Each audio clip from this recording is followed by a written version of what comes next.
Matagal tayong nakipag-usap sa kanya at ang hiniling nga natin sa pulis ay pagbigyan tayo na una, makausap siya. Pangalawa, ay magkaroon ng pagpunta ron sa scene of the crime kasama itong suspect upang ilarawan sa atin yung kung paano isinagawa yung pagpaslang sa aking kapatid. Ano? The reason why hiningi natin sa pulis yan ay para mawala yung agam-agam, hindi lamang sa aming sarili, kundi maging doon sa libu-libong tumatawag sa atin ng mga tagapakinig ni Kapersi.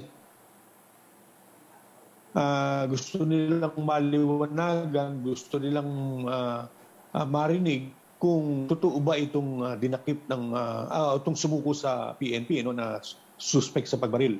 Doon sa pakikipag-usap natin, tayo naman ay nakukumbinsido na siya yung gunman.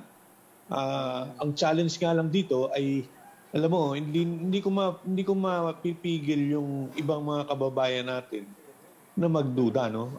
Sapagkat sila ay mayroon namang mga sariling pag-iisip, pag-unawa. Ang akin lang po ay nakausap natin kagabi at nasagot naman niya yung ating mga katanungan. Nagpunta kami doon sa site nung pinagbarilan sa aking kapatid, hanggang doon sa umabot tayo doon sa studio ng aking kapatid na ito pala'y sinurveillance nila ng ilang araw. Kaya nalaman natin mula sa bibig mismo nitong sumurrender na gunman kung paano niya isinagawa yung pagpatay. Hindi lamang siya, kundi mayroon siyang mga itinuturo na ilang mga accomplices niya doon sa ginawang krimen.